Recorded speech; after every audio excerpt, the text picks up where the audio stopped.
अस्सलाम वालेकुम। अच्छा जी, टास्क इसका देख लेते हैं कि जो लास्ट क्लास में मैंने टास्क दिया था वो किस तरह से परफॉर्म होगा। ठीक है, और क्या जो है उसका तरीक़ेकार होगा, और फिर जो है वो पिवट टेबल भी वो हमने देखना था आज, तो आज वो भी देख लेंगे। ठीक है, स्क्रीन पे चलते हैं। तो टास्क बेसिकली ये था कि जैसे मेरे पास यहाँ पे एक शीट है जिसमें मेरे पास सारी लोकेशंस मौजूद हैं। क्लिफ्टन से क्लिफ्टन कितना डिस्टेंस बन रहा है, क्लिफ्टन से गुलशन इकबाल कितना डिफरेंस बन रहा है, डिस्टेंस बन रहा है इन किलोमीटर्स। ठीक है, मैं बेसिकली ये चाह रहा था कि यहाँ पे जो है वो मैं फ्रॉम में मेरा एक वैल्यू लिखी हुई हो, जो लिस्ट पूरी ये है ये आ रही हो। इसी तरह से टू में भी मेरी पूरी लिस्ट आ रही हो। लिस्ट किस तरह से लेंगे हम देख चुके हैं, डेटा वैलिडेशन से जाके हम लिस्ट जो है वो सिलेक्ट कर सकते हैं। ठीक है, मैं ये चाह रहा था जैसे ये दो लोकेशंस मैंने लिए ना, तो इनका जो डिस्टेंस है वो यहाँ पे ऑटोमेटिक आ जाए। ठीक है, मैंने आप लोगों को बोला था वी लुकअप और हैश लुकअप से ट्राई करो। ठीक है, तो वो ट्राई आप लोगों ने खुद करना है अभी भी, क्योंकि किसी का भी मेरे पास कोई रिस्पांस नहीं आया। शायद आप लोग प्रैक्टिस नहीं कर रहे या पता नहीं क्या है, बट ट्राई करना उसको खुद से। मैं थोड़ा सा आसान तरीका बता रहा हूँ अभी। आसान तरीका क्या है, हम लोग यूज़ करेंगे यहाँ पे फंक्शन इंडेक्स का। सही है, is equals to index. Index का फंक्शन क्या करता है ये देख लेते हैं। एक मिनट दीजिएगा ज़रा मुझे, मैं सोर्ट एक्टिव कर लूँ अपना।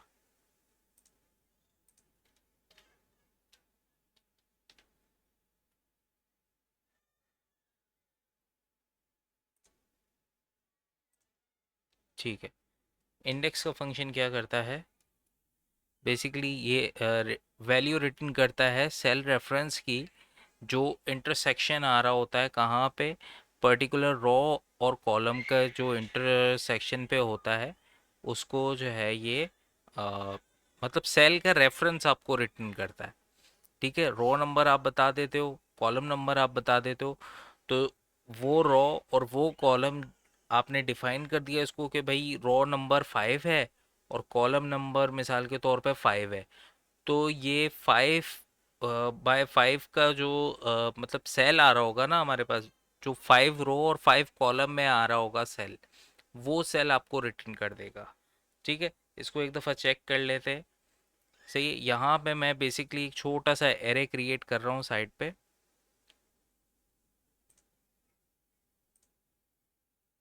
एक छोटा सा साइड पे एरे क्रिएट कर रहा हूँ।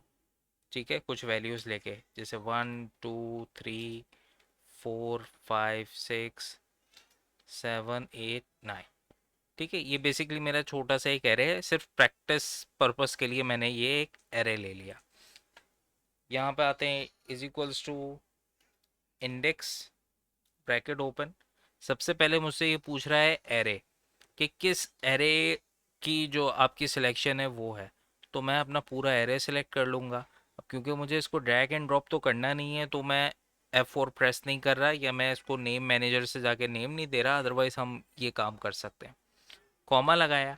अब ये मुझसे पूछ रहा है रो नंबर, कि कौन सी रो से आपको डेटा चाहिए। सही है, अच्छा एक चीज़ मैंने यहाँ पे लिख दिया 1 रो नंबर में, कॉमा लगाया। अब ये मुझसे पूछ रहा है कॉलम, कौन से कॉलम का डेटा चाहिए, मैंने कहा मुझे सेकंड कॉलम का डेटा चाहिए, ब्रैकेट क्लोज किया।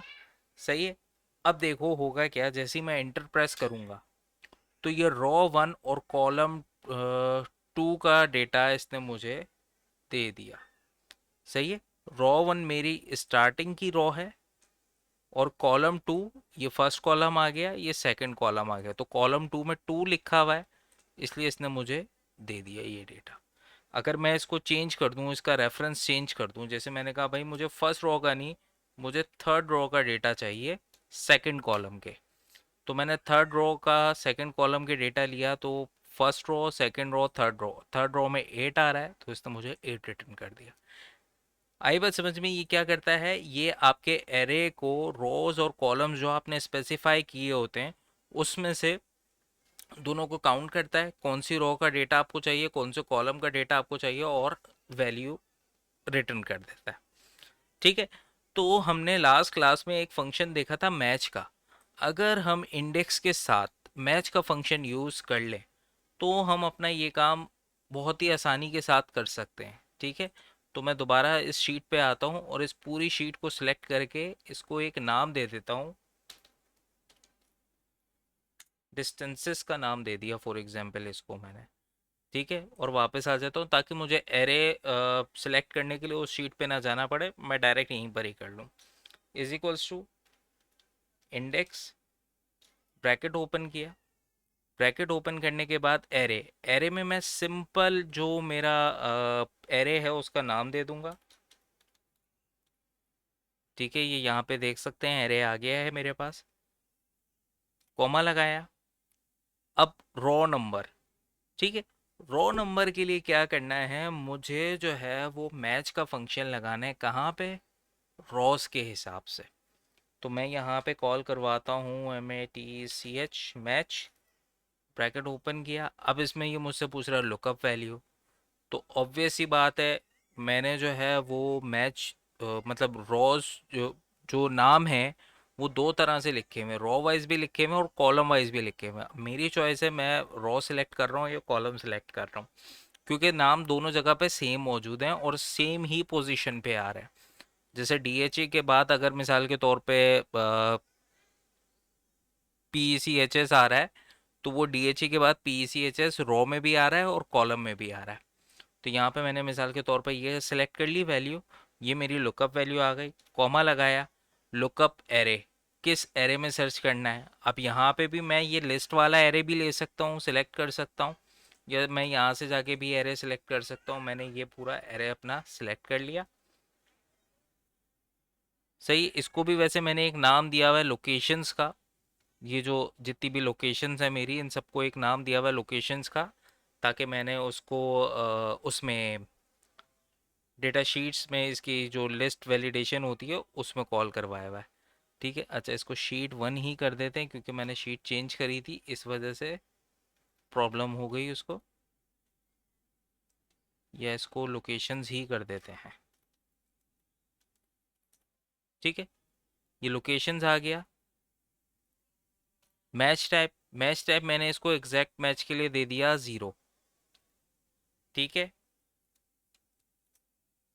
मैच का जो ब्रैकेट था वो मैंने क्लोज किया, कॉमा लगाया। कॉलम के लिए भी मैं मैच का ब्रैकेट ओपन कर लूँगा, मैच का फंक्शन ओपन कर लूँगा। लुकअप वैल्यू, यहाँ से 2 का सिलेक्ट किया, कॉमा लगाया। सही है, अच्छा इसको भी हम डायरेक्ट C2 ले लेते हैं, शीट की हमें नीड नहीं है क्योंकि शीट मैंने स्विच करी थी आप लोगों को दिखाने के लिए फॉर्मूला में, इसलिए उसने ऑटोमेटिकली शीट के हिसाब से ले लिया। बट उसी सेम शीट में लगा रहे हैं हम, तो हमको रेफरेंस देने की ज़रूरत नहीं है शीट का। लुकअप वैल्यू हमारी आ गई, लुकअप एरे, लुकअप एरे में वही दे दूंगा लोकेशंस। ठीक है, और एग्जैक्ट मैच के लिए 0, ब्रैकेट क्लोज किया, इंटर प्रेस किया, इन्फॉर्मेशन दे दी उसने। मैंने मुझे 2 ब्रैकेट क्लोज करने चाहिए थे, मैंने एक ही किया है, तो इस वजह से जो है वो एरर दे दिया। मैंने इसको यस कर दिया। ये मेरे पास डिस्टेंस आ गया DHA से फेडरल बी एरिया का 6.909665। ठीक है, इसको कम कर देते हैं, मैंने कहा था 2 का या 3 का रख लेना, तो फिलहाल 6.91 डिस्टेंस मेरा आ रहा है इन किलोमीटर्स। ठीक है, अब ज़रा इसको चेक कर लेते हैं शीट पे। DHA से सही है, ये DHA वाला कॉलम मैंने सेलेक्ट कर लिया, और अब देखते हुए चलते हैं हम, federal B area, FB area, ये FB एरिया आ गया। अब यहाँ पे मेरे पास जो डिस्टेंस आ रहा है वो क्या आ रहा है, 15.01। लेकिन यहाँ पे जो मेरे पास डिस्टेंस आ रहा है वो आ रहा है 6.91। थोड़ा सा इसमें एरर आ रहा है, एरर क्यों आ रहा है मैं थोड़ी देर में बताता हूँ।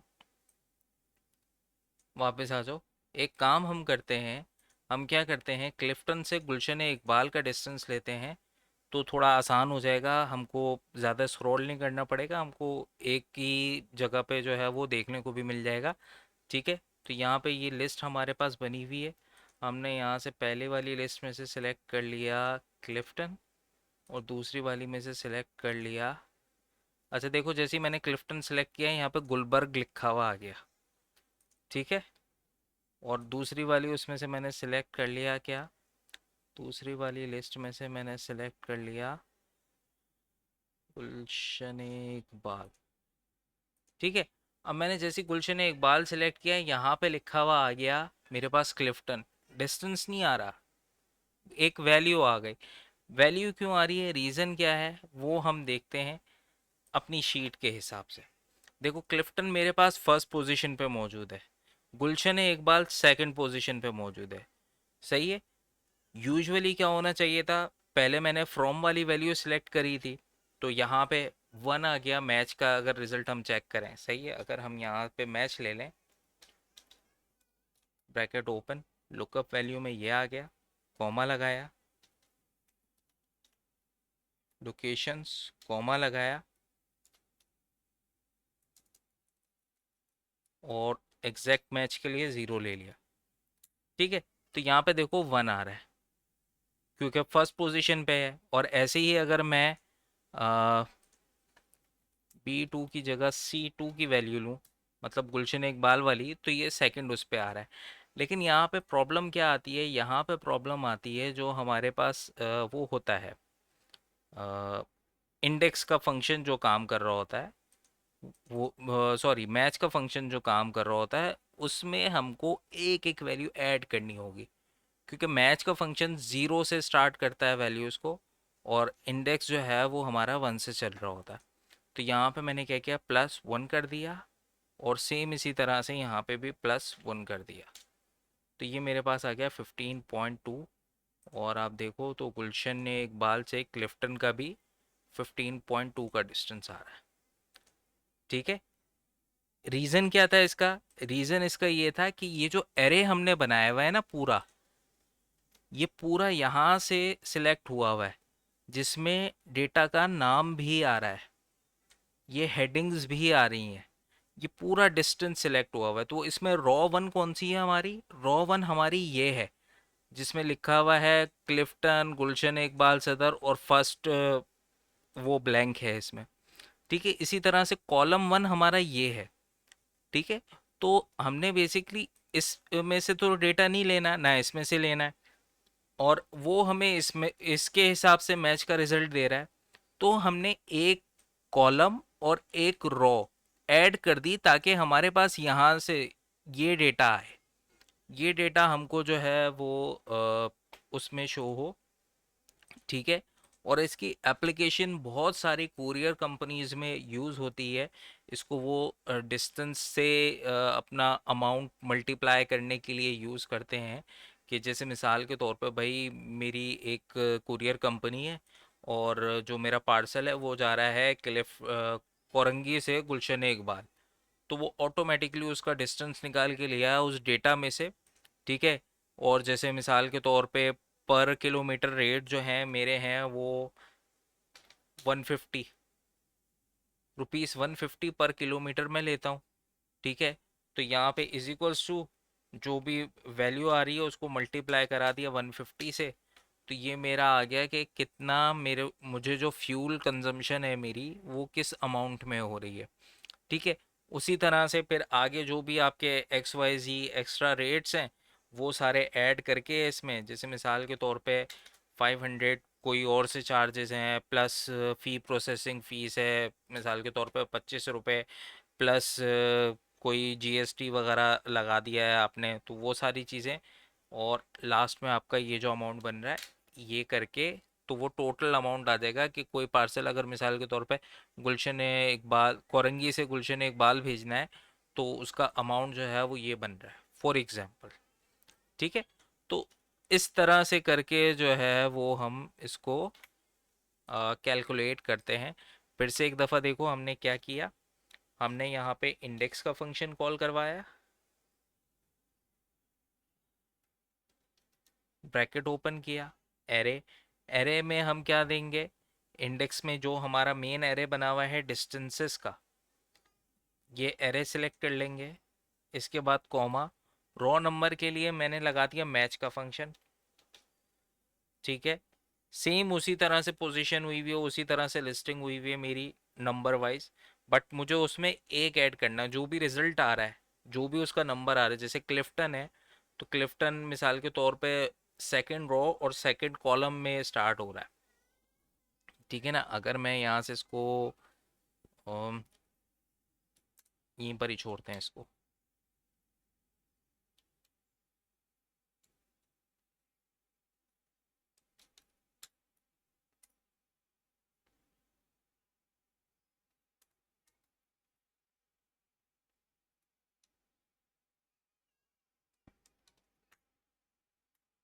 अच्छा, ये अभी एक्सेप्ट नहीं कर रहा है, इसको कैंसिल करता हूँ मैं, और मैं यहाँ पे आप लोगों को दिखा देता हूँ। तो ये जैसे फर्स्ट जो कॉलम है, तो वो मेरा यहाँ पे फर्स्ट रो पे ब्लैंक है। इसी तरह से जो फर्स्ट रो है वो मेरे फर्स्ट कॉलम से ब्लैंक है, ठीक है। क्लिफ्टन जो मेरा आ रहा है दोनों जगह पे, वो सेकंड नंबर पे आ रहा है। अगर मैं रो वाइज देखूं तब भी सेकंड नंबर पे आ रहा है, और कॉलम वाइज देखूं तब भी सेकंड नंबर पे आ रहा है। लेकिन यहाँ पे अगर मैं कॉल करता हूँ क्लिफ्टन का इंडेक्स, तो देखो is equals to, sorry, match अगर कॉल करता हूँ is equals to MATCH match, bracket open, lookup value में मैंने क्लिफ्टन सेलेक्ट किया, कॉमा लगाया, एरे का नाम दिया जो मैंने सेव किया हुआ है लोकेशंस, और एग्जैक्ट मैच के लिए मैंने कर दिया 0, ब्रैकेट क्लोज किया, एंटर किया। तो देखो इसका 1 दे रहा है मुझे, बट मुझे पता है ना क्लिफ्टन मेरा रॉ वाइज 1 में है, सेकंड पे आ रहा है, और ऐसे ही कॉलम वाइज भी सेकंड पे आ रहा है। तो इसलिए मैंने क्या किया था, मैंने इसकी जब ये मैच का जो रिजल्ट आया था इसमें +1 कर दिया था, तो वो जो भी वैल्यू आएगी, ऑब्वियस सी बात है, पूरी लिस्ट जब सेकंड से ही स्टार्ट हो रही है, तो जो थर्ड नंबर पे आ रहा है वो फोर्थ नंबर पे आ जाएगा, जो फिफ्थ पे आ रहा है वो सिक्स्थ पे आ जाएगा। इस तरह से करके काम करा, सही है। तो मैं दोबारा से लगा के दिखा देता हूँ, formula is equals to index, bracket open,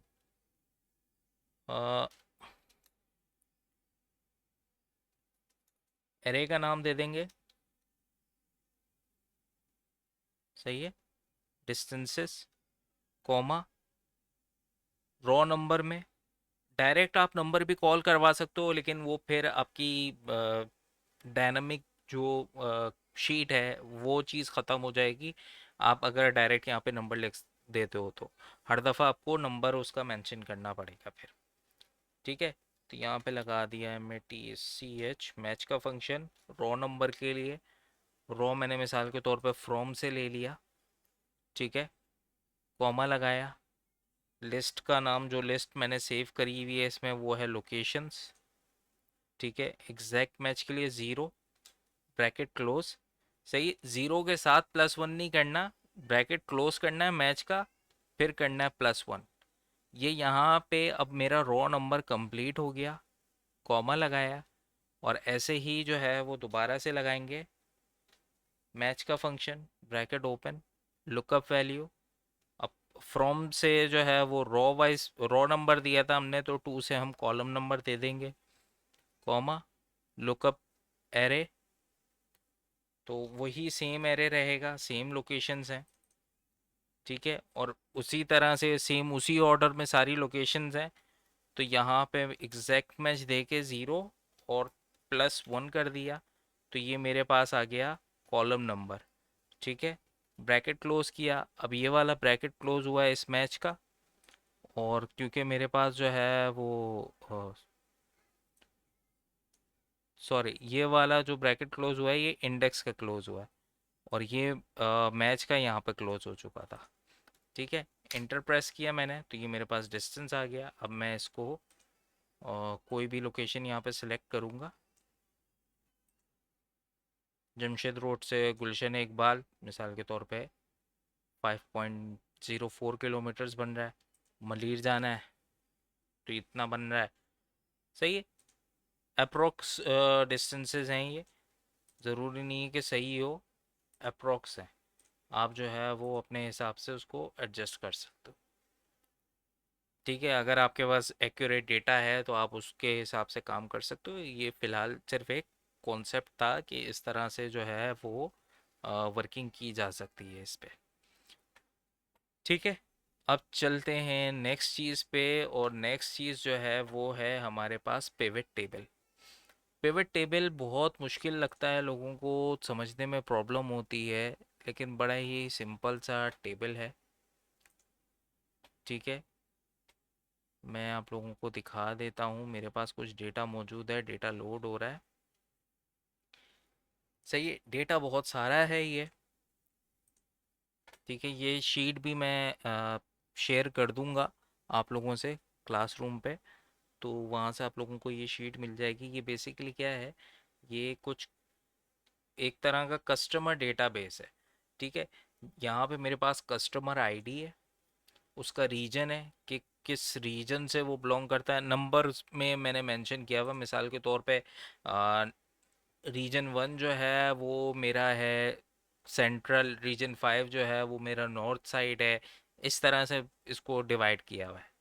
ठीक है, ऐसी टाउन साइज वो भी डिवाइड हुआ हुआ है कैटेगरी वाइज। जेंडर, मिसाल के तौर पे जेंडर 1 है तो वो मेल है, और 0 है तो वो फीमेल है। इंडेक्स हमारी 0 से स्टार्ट होती है, ट्रू और फॉल्स के हिसाब से इसको इस तरह से ले लिया।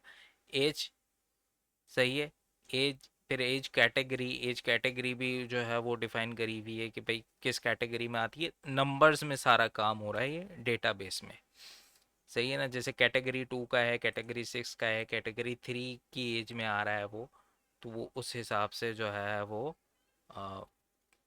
काउंट हो रही है। अब जैसे आप कैटेगरी 5 देखो तो उसकी एज 58 ईयर्स है, और कैटेगरी 6 की चली जाती है 67 ईयर्स पे।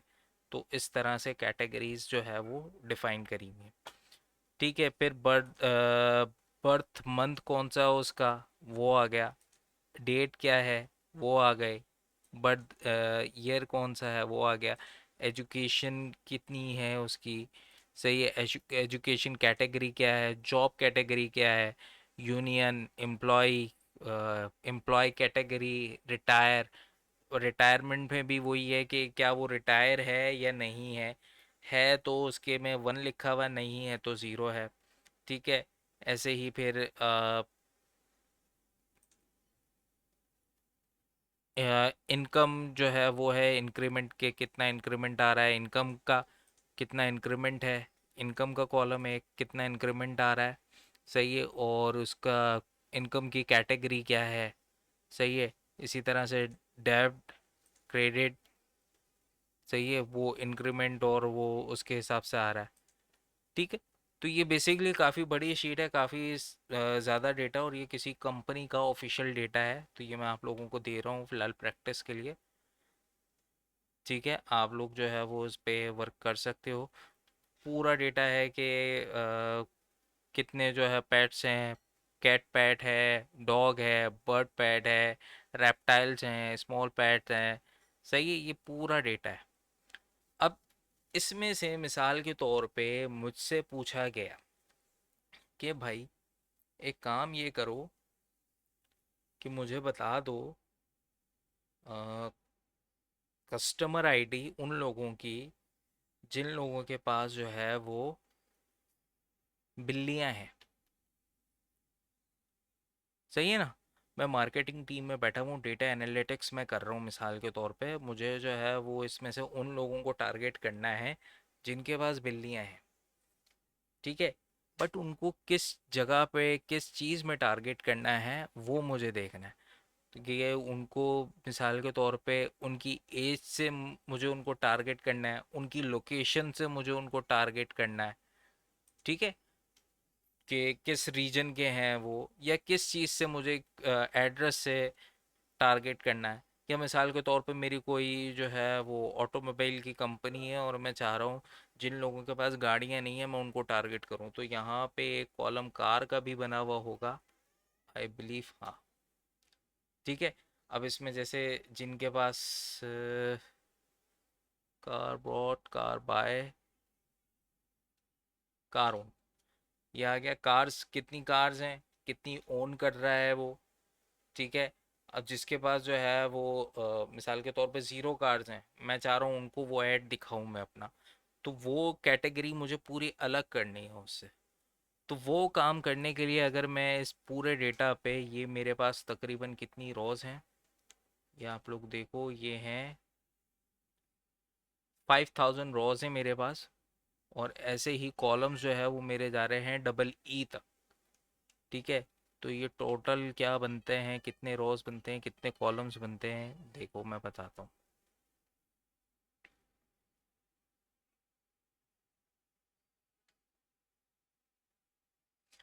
ये टोटल बन रहे हैं 135 कॉलम्स। 135 कॉलम्स का डेटा है, और मतलब 135 कॉलम्स हैं और 5000 मेरे पास रोज हैं। तो मैं चाह रहा हूँ कि इसमें से कुछ ऐसा काम हो जाए कि मैं एज वाइज या उनकी कस्टमर आईडी वाइज मैं डिफाइन कर दूँ कि भाई, या जेंडर वाइज मैं कोई डेटा इनसे रिट्रीव करना चाह रहा हूँ इस टेबल में से। तो मैं सबसे पहला काम क्या करूँगा, मैं अपने टेबल को सिलेक्ट करूँगा, कंट्रोल ए प्रेस करूँगा, मेरा टेबल जहाँ तक है, देखो कहीं पे भी सिलेक्शन आप रखें ना, और कंट्रोल ए प्रेस करोगे डेटा में, तो जहाँ तक डेटा है पहली सिलेक्शन में वहाँ तक सिलेक्ट हो जाएगा। ठीक है, अच्छा बीच में कुछ एरर्स भी हैं, तो वो उसको ऑटो फिल्टर करेगा।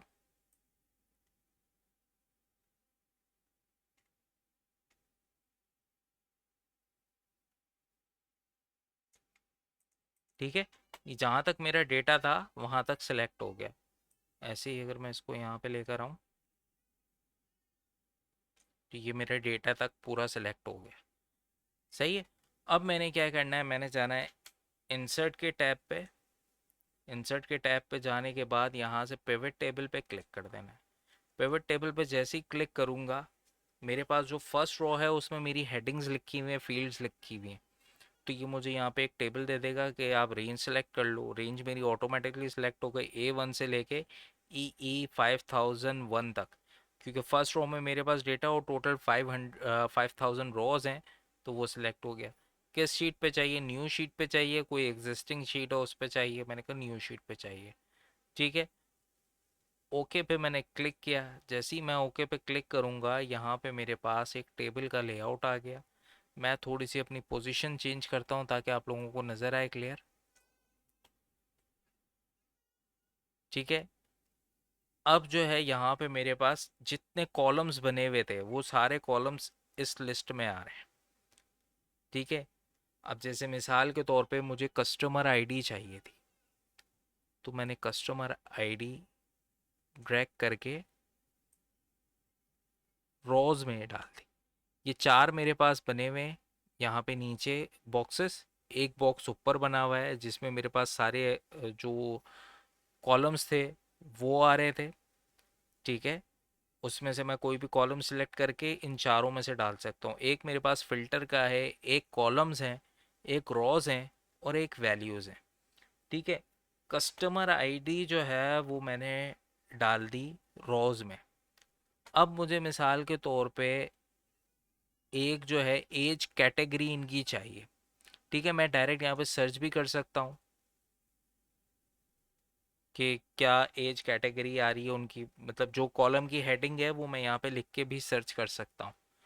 ठीक है, या मैं खुद से भी देख सकता हूँ, जैसे ये एज कैट के नाम से मैंने लिखा हुआ है कॉलम, तो मैंने एज कैटेगरी जो है वो उनकी कॉलम्स में डाल दी। तो अब मेरे पास कुछ कैटेगरीज आ गई, 2 3 4 5 6, ये कैटेगरीज हैं मेरी, और ये मेरे कस्टमर्स की जो है वो आईडी है। ठीक है, अब मिसाल के तौर पे मुझे देखना है कि किसकी इनकम जो है वो कितनी आ रही है, या जॉब कैटेगरी क्या है, या पेट्स, किन के पास पेट्स हैं इस एज कैटेगरी में। ठीक है, पेट्स मैंने सिलेक्ट किया और मैंने ये डाल दिया वैल्यूज़ में। तो देखो मेरे पास आ गया, ये मेरा एम्प्लॉय है, इसकी एज कैटेगरी जो है वो ये है 5, और इसके पास 3 पेट्स हैं। सॉरी, एम्प्लॉय कह रहा हूँ, कस्टमर है। ऐसे ये मेरा कस्टमर है, इसकी भी एज कैटेगरी 5 है, और इसके पास 2 पेट्स हैं। सही है, डेटा मेरे पास मेंशन हुआ वो होगा ज़ीरो का, तो यहाँ पे उसने मुझे ज़ीरो दे दिया है इस पे। अदरवाइज़ कोई वैल्यू होती तो वो वैल्यू शो करता। जो सेल ब्लैंक है वो ब्लैंक रहेंगे। ठीक है, इसी तरह से यहाँ पे भी मेरे पास आ गया डेटा, भाई इसके पास 10 पेट्स हैं, ठीक है, इसके पास 16 पेट्स हैं। इस तरह से करके मैं पूरा डेटा देख सकता हूँ। डेटा थोड़ा जूम कर दूँ मैं ताकि इजीली नज़र आए आप लोगों को।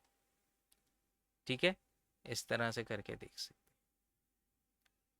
अब मिसाल के तौर पे मुझे जो है अब ये चेक करना है कि चलो एज कैटेगरी तो सही है, एज कैटेगरी मुझे पता चल गई, बट मैं जेंडर बेस देखना चाह रहा हूँ कि कोई पर्टिकुलर जेंडर पे मेरे पास जो है वो कितने एम्प्लॉय वो कस्टमर्स हैं, और वो किस कैटेगरी में है, और उनके पास कितने पेट्स हैं। ठीक है, तो हमारे पास एक जेंडर का भी वो था कॉलम, हम वो सर्च कर लेते हैं। यहाँ पे मैंने जेंडर लिखा तो देखो वो कॉलम आ गया, और इसको अब मैं डाल दूंगा फिल्टर में। अभी फिल्टर में देखो जैसे ही मैंने इसको डाला, ऊपर मेरे पास एक आ गया जेंडर का ऑप्शन, और यहाँ पे आ गया ऑटोमेटिकली ऑल लिखा हुआ कि लिस्ट है। इस पे मैं क्लिक करूंगा तो यहाँ पे मेरे पास 3 ऑप्शन आ रहे हैं, एक ऑल आ रहा है, एक ज़ीरो आ रहा है, एक वन आ रहा है। मैंने बताया था आपको टेबल में मैंने जो है वो जेंडर के लिए जो है जैसे मेल के लिए वन लिखा हुआ है और फीमेल के लिए ज़ीरो लिखा हुआ है। तो दो ही जेंडर्स मेरे पास मौजूद हैं, तो मैं दोनों में से कोई एक, जैसे मैंने कहा मिसाल के तौर पे फीमेल का देखना है मुझे खाली डेटा, तो मैंने इस पर क्लिक किया, ओके पे क्लिक किया, और अब ये मुझे सिर्फ फीमेल जो मेरे कस्टमर्स हैं उनका ये मुझे डेटा शो कर रहा है। मेल का डेटा इसमें से इसने हटा दिया। ठीक है, तो इस तरह से हम पिवट टेबल को यूज़ कर सकते हैं, यूटिलाइज कर सकते हैं। एक और एग्जांपल ले लेते हैं इसकी हम। क्लियर करना है, क्लियर करने के लिए मैं क्या कर रहा हूँ, मैं यहाँ से जैसे फ़िल्टर मुझे नहीं चाहिए, क्लिक करके इस बॉक्स में से बाहर निकाल लिया, बाहर मतलब बिल्कुल टेबल की तरफ। तो देखो माउस के नीचे एक छोटा सा क्रॉस बनकर आ गया। ठीक है, जैसे क्लिक रिलीज करूंगा मैं, वो रिमूव हो गया। टेबल भी रियल टाइम में आपका अपडेट होता रहेगा। ठीक है, इसको ख़त्म कर दिया मैंने। अब मिसाल के तौर पे मैं देखना चाह रहा हूँ कि किस उसमें जो है वो रीजन में, मुझे रीजन चेक करना है, तो मैंने ये रोज में डाल दिया। अब मेरे पास 5 रीजन है टोटल, 1 2 3 4 5। ठीक है, अब मैं देखना चाह रहा हूँ किस रीजन में जो मेरे कस्टमर्स हैं वो मेल ज़्यादा है या फीमेल ज़्यादा है। ठीक है, तो यहाँ से मैंने जेंडर उठाया और इसको डाल दिया कॉलम्स में। अब कॉलम मेरे पास दो आ गए, ज़ीरो और वन। और यहाँ पे मेरे पास रोज में आ गया जो रीजन्स हैं वो, उनकी कैटेगरीज कि region one, region two, region three, region four, region five. ये 5 रीजन्स हैं, और दो जो है वो जेंडर्स हैं, तो वो दोनों चीज़ें यहाँ पे मुझे शो हो रही हैं। अब मुझे क्या देखना है कि किस रीजन में कितने मेरे कस्टमर्स जो हैं वो हैं। तो यहाँ से मैं उनको कस्टमर आईडी के हिसाब से भी कैलकुलेट कर सकता हूँ, मैं एम्प्लॉयमेंट के हिसाब से भी कैलकुलेट कर सकता हूँ, मैं जॉब के हिसाब से भी कैलकुलेट कर सकता हूँ। ठीक है, या मैं कार्स को देखना चाह रहा हूँ, जैसे मैंने एग्जांपल दी कि मेल या फीमेल जो कार ओनर्स हैं वो चेक करना चाह रहा हूँ मैं। तो ये बहुत सारी मेरे पास जो है वो, या मैं देखना चाह रहा हूँ कि कितने वोट के काबिल हैं जिनकी वोटर आईडी बनी हुई है, तो मैंने वोट वाली आईडी वैल्यू में डाल दी। तो मुझे पता चल गया है कि मेरे रीजन वन में 280 जो है जो फीमेल्स हैं, 280 फीमेल्स हैं, और 264 मेल्स हैं रीजन वन में। टोटल बन गए ये 554 जो कि वोट कास्ट कर सकते हैं। सही है। ऐसे ही यहाँ से जो है वो रीजन टू में मेरे पास टोटल आ गया है 527। इतने फीमेल्स हैं, इतने मेल्स हैं। ये पूरा डेटा मुझे इजी, बस सिर्फ ड्रैग एंड ड्रॉप पे मुझे नज़र आ गया। ठीक है, फिर ऐसे ही कोई और डेटा आप चेक करना चाह रहे हो तो वो भी कर सकते हो। मिसाल के तौर पे हाँ हाँ हाँ हाँ हाँ।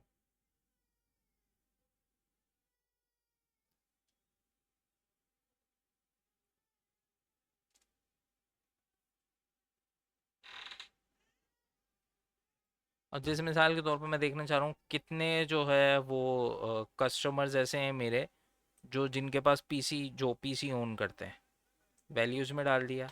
तो ये मेरे पास आ गया रीजन वन की टोटल वैल्यू, रीजन टू की total value, region three, region four, region five. सही है। और एग्जैक्ट वैल्यू भी पूरे पांचों रीजन में मेल्स, सॉरी फीमेल्स इतने हैं 1566, और मेल्स जो है वो ये हैं 1613। और टोटल जो है वो भी रेशियो मेरे पास यहाँ पे नज़र आ रहा है मुझे 3179। ठीक है, 3179 ये टोटल रेशियो है और मेल और फीमेल का। तो इस तरह से करके मैं अपना पिवट टेबल बिल्कुल प्रिसाइज बना सकता हूँ पिवट टेबल की मदद से अपने एक्चुअल डेटा को। डेटाबेस में हमारे पास सिर्फ इंफॉर्मेशन होती है। अब जैसे कोई फॉर्म है, अगर बंदा कोई फॉर्म फिल कर रहा है उसमें 50 कैटेगरीज हैं, तो वो सारी कैटेगरीज में अपने हिसाब से फिल करेगा। बस उस 50 में से कोई एक कैटेगरी आपको अगर एकदम सर्च करनी है, तो मैं पूरी 50 कैटेगरी को तो नहीं करूँगा ना। अक्सर मैंने देखा है लोग क्या करते हैं, लोग वो पूरा टेबल कॉपी करते हैं एक नई शीट पे, और फिर वहाँ से जाके जो एक्स्ट्रा कॉलम्स होते हैं ना जो उनको नहीं चाहिए होते वो रिमूव कर देते हैं और वो डेटा निकाल लेते हैं। ठीक है। लेकिन पिवट टेबल से मुझे क्या फ़ायदा हुआ, पिवट टेबल से मुझे ये फ़ायदा हुआ, मुझे कुछ डिलीट करने की ज़रूरत नहीं है। मैं यहाँ से बस ड्रैग एंड ड्रॉप करके, अब जैसे मिसाल के तौर पे पीसी चेक नहीं करना मुझे, मुझे चेक करना है गेम्स कि कौन से गेम है, ये किसके पास डीवीडी प्लेयर है, किसी के पास वीसीआर है, कितने लोगों के पास टीवी है। मैं टीवी चेक करना चाह रहा हूँ रीजन में जेंडर बेस पे। ठीक है। या मैं जेंडर बेस पे नहीं चेक करना चाह रहा, तो देखो सिर्फ मुझे रीजन का उसने बता दिया है कि कितने उनके पास है। या मैं ये देखना चाह रहा हूँ कि भाई कितने लोग ऐसे हैं जिनके पास टीवी है। सही है। और टीवी के साथ साथ उनके पास जो है वो पीसी भी है। ठीक है। तो ये 13 लोग ऐसे हैं जिनके पास टीवी नहीं है बट पीसी है। और ये 328 पीपल जैसे हैं जिनके पास टीवी भी है और पीसी भी है। सिंपल ड्रैग एंड ड्रॉप करना है मुझे और कुछ नहीं करना। ठीक है। तो ये थी आपकी पिवट टेबल की क्लास। सही है। नेक्स्ट क्लास में इंशाल्लाह इसको और थोड़ा डिटेल में देखेंगे। अभी क्लास में वाइंड अप करता हूँ, और आप लोग ये देख लीजिएगा, फिर इंशाल्लाह